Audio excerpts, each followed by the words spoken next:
nongeye kubasuhuza mwiriwe neza umeze neza umugoroba mwiza kuri mwe mwese mudukurikiye kuri radio Umucyo FM 102.8 FM. No kuvuga ngo nongeye kubaramutsa none bagarura mu kiganiro cyacu urubuga rw'abagore. Uyu munsi muri kumwe nanjye Sangwa Pierre Dorchis n'undi tuzaduhorana mu biganiro byose, ariko noneho no kuvuga ngo ntago ndi ngenyine. Mbere yuko mbabwira abatumirwa turi kumwe bingenzi kandi nishimiye kuba ngiye kubabwira, ni ukuvuga ngo ndajya mbanze babwire yuko haraza kuba amakanu ko k'icyongereza cyinshi, kuko umutumirwa wa mbere ntago ari umunyarwanda, ni umudamu w'umunyamerikakazi. Undi ni umutumirwa musanzwe mumenyereye hano, ni CEO MD dukunda cyane hano ku Mucyo Radio. Araza kudufasha kuganira kuri topic ivuga ngo ese umugore ni byiza cyangwa se ni ngombwa ko aguma muri mariage arimo, kabone nubwo yaba atotezwa, kabone nubwo yaba ari guhuriramo n'ibibazo, cyangwa se mu ndimi z'icyongereza, should a woman stay in a difficult marriage for her children? Ese umugore agomba kuguma muri mariage imukomereye kubera abana be? Reka mbahereze umwanya nabyo nimubitekerezeho.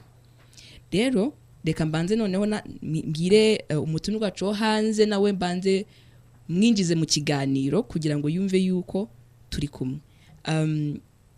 Tonight I am with Madam Angela Waters.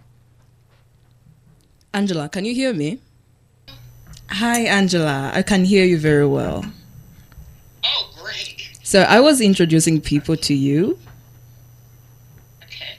So Miss Angela Waters is an American minister, an educator, and a community advocate. That's true. That's your CV, right? Yes. How does it feel when you hear people talk about you? Okay, I have so many hats. We don't want to get into that. I thank you for having me. As an ordained minister and a community advocate, I've worked with individuals and families navigating real life relationship challenges, and I've also seen firsthand the impact of unhealthy and abusive relationships, not just on women, but on children and the entire family. It doesn't just affect one. So I want to be clear, okay? Every difficult marriage is not the same. Okay? Some need support, some need counseling and growth. But when a relationship becomes harmful, that could be emotionally, physically, psychologically, staying for the children can actually do more damage than leaving. So Miss Angela, don't just need two parents. Yes. Miss Angela, I wanted also to tell you that we are not alone. I'm also with the MD of Umucyo Radio. We'll be having this conversation together. Okay? Okay. So there are questions that I want to ask you guys, and I want you guys to be as honest as possible for the public. Okay? Right. Okay, so I'll ask you the questions, but then I'll give you time to think about it. With that time, I will be explaining to the general public what's going on. Okay? Okay. Yeah. So the first question I wanted to ask you is, should a woman sacrifice her personal happiness to keep the family together for the children? Because remember, our topic of tonight is, should a woman stay in a difficult marriage for her children? So the question goes, should a woman sacrifice her personal happiness to keep the family together for the children? So before we proceed with the answers and everything, let me first tell the people what you're about and everything you just told me about yourself, okay? Okay. Yeah. So no kuvuga ngo Madam Angela Waters ari kuvuga ngo adiringa cyane n'abantu bahuye n'ibyo bibazo byo kugira ingo zitameze neza, araba counseling, akabahereza ubufasha, akabahereza ubujyanama. Ni ibintu arimo cyane, yakoze igihe kinini cyane, niyo mpamvu kandi nawe yishimiye kuba ari kumwe natwe. Ni kuvuga ngo ikibazo cya mbere twari tugiye kubaza ni ese umugore nyine uri muri mariage, umumama ufite abana, yakabaye yitangira urubyaro rwe, sacrifice, ni kuvuga kwitangira, nyine yitangemo igitambo, ibyishimo byiwe abireke, abihare kugira ngo umuryango ugume hamwe no kugira ngo abana bagume mu muryango. Madame Cecile, reka duhere kuri wowe. So Miss Angela, we are going to start with Madame Cecile. We are going to hear her opinions, and then I will proceed, and you are going to give us your opinions, okay? Okay. Urakoze cyane Sangwa, mbaje gushima Imana kubw'uyu mwanya yaduteguriye, kandi mbanje no gushimira Angela ku bitekerezo byiza atanze, kandi kuri intervention nziza atanze muri iki kiganiro, kuko mu bigaragara society cyangwa se ikibazo kiri ku isi hose, ari muri Amerika, turi mu Rwanda, kandi mu by'ukuri insanganyamatsiko irakomeye, kandi ni ngombwa ko tuyiganiraho mu kiganiro cy'abagore, urubuga rw'abagore, kubera ko niba twibaza ngo hari igihe mariage itaba cyangwa se urushako muri terime y'ikinyarwanda, ushaka uraruzi? Ndarwumva. Ni ryari ushobora gushaka kandi ukaba watandukana n'uwo mwashakanye? Bivuge ngo mu by'ukuri hashobora kubaho impamvu ishobora gutandukana.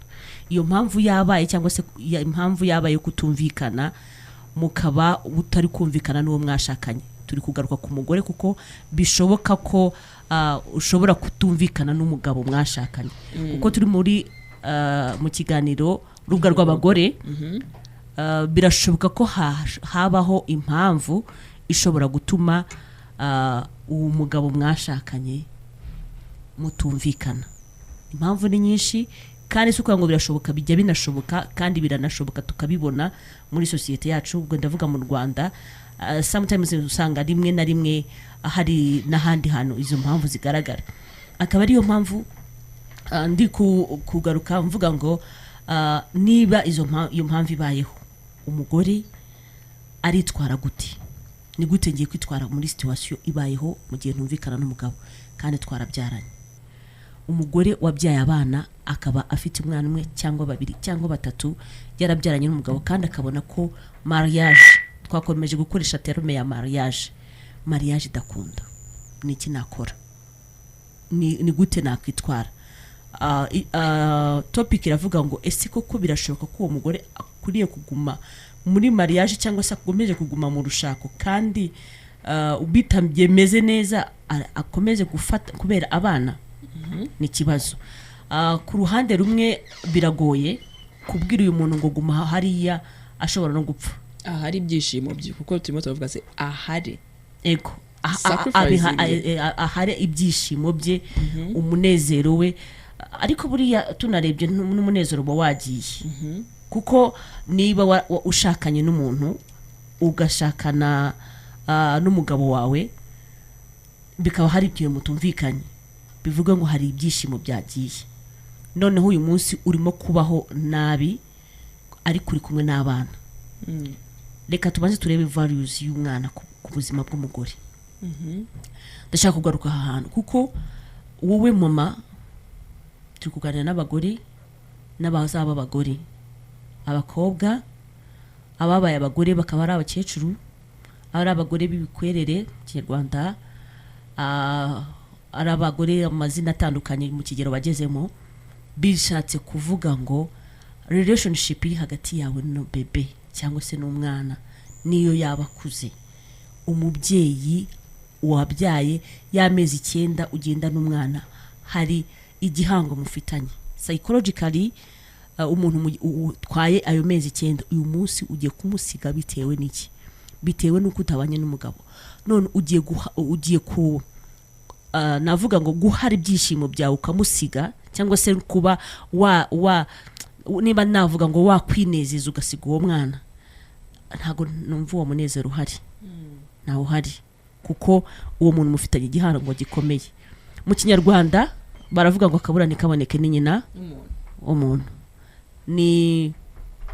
ni terime abanyarwanda bavuga kandi nyina w'umuntu ntagasimburwa uyu muntu ubu ngubu uwakubyaye cyangwa se uzabyara sangwa nta wundi muntu uzamusimbura mu buzima bwa for sure there is no other wa replacing mama wawe nta muntu uhari kugira ngo amusimbure nta nuwo wawe kandi iyo yagiye nyine nawe urabimenya ko wabaye imfubyi none uwo muntu kubera ko papa mwagiranye ikibazo abiki uwo muntu ari umuntu ukomeye ku buzima bwawe bivuge ngo rero kubera igihango wowe mama ufitanye n'uwo mwana wawe birashoboka ko wakwisacrifice cyangwa se ukihangana ukabura umunezero wawe kugira ngo urwane kuri uriya muntu kubw'igihango mufitanye cyo kumutwita amezi 9 ukamurera ukamuha affection ukamuha inyonyo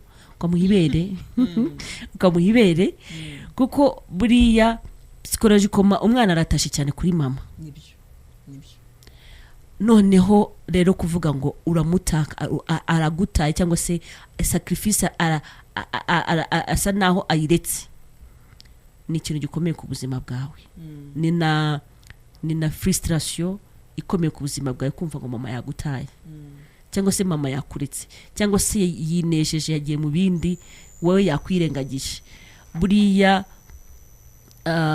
mama yagutaye uba wumva ari ijuru riguguyeho hari igihe papa yagusiga ukumva okay mugabo yagiye ubwo nyine ariko noneho mama yagutaye nekereza ko nosoma mu mico y'abanyarwanda no mu mico y'abandi bantu hatandukanye muri cultures zitandukanye mama aratashe ku mwana rero iyo sacrifice yabaho ndemeranya nuko sacrifice yaba dushobora kubisobanura cyane tukabishakira uburyo tubisobanura ariko sacrifice yabaho yuko uwo muntu akwiriye guhara sacrifice akwiriye kwisacrifice akanamba ku bana na kera wenda reka mbisobanure wenda natwaye umwanya munini cyane na kera wasangaga bavuga ngo umumama umugore apfira abana anamba ku bana mama anamba ku bana aturiya mugore yagumye muri rwa rugo nta mahoro hafitiye nta munezero hafitiye nta byishimo hafitiye yanambye ku bana nta kindi kihamubesheje buriya hariya muri rura rugo nta mahoro afitanye n'umugabo umugabo yamuhaye icyumba cye cyangwa se wenda aranamumenasa ari viole ari guhura na viol ariko anambye ku bana bitewe n'umutima w'urukundo uriya muntu afitiye umwana rero sacrifice irakenewe kuri mama mu kunamba ku bana nubwo mariage yaba ikomeye ni ukuvuga ngo kuri wowe umumama agomba guhara kugira ngo umwana abeho kuvuga ngo yego cyaba ari igisubizo kiri limiti cyangwa se kiri shortcut nyine nkurikije ibyo uvuze ego kuri wowe agomba guhara agomba guhara ariko exception haje mu rupfu arahunga ariko agahungana abana bivuge ngo niba hajemo kuvuga ngo urabona ko urupfu rugusatiriye cyangwa se y'umuntu yabaye menacé cyangwa se umuntu ari muri viole cyangwa se hari igihe bakubwira bati uzanapfa nakwica cyangwa se bizagera wabona ko ari ugupfa urahunga ariko ugahungana abana ugahunga umwana umufashe niba navuga ngo umubundikiye nk'inkoko ibundikiye amagi yayo ukasa nabo mubundararaho ukabarinda inkoko ukuntu ibundikira utwana twayo kadushira mu mababa y'imvura iguye ukatubundararaho ufata abana bawe ugahunga kuko urupfu ryo ni ikindi ariko tuve kuri Miss Angela. So Miss Angela, do you think a woman should sacrifice her personal happiness to keep the family together for the sake of the children. That's possible. I sent it in a text too. I'm not saying that every marriage has difficult seasons and those are worth, working through, but there's a difference between sacrifice that builds a family and sacrifice that breaks a person. Okay? Sacrifice should build the family, not destroy the individual. Sure. Children don't benefit from a home where somebody is constantly breaking down. I've been there. Peace is not a luxury in a home. It's a necessity. A necessity, yes. Okay. It's better to have a dry crust with peace than a house full of sacrifice. Even scripture reminds us that it's better to have less with peace than more with conflict. And a child who is not embraced by the village will burn it down to feel its warmth. I know y'all have heard that, right? So the environment we create matters more than just keeping the structure together. Okay. Keeping family together should never come at the cost of someone losing themselves. If we don't be who we are, we'll pay to be someone else. Because when one person breaks, the whole family feels it.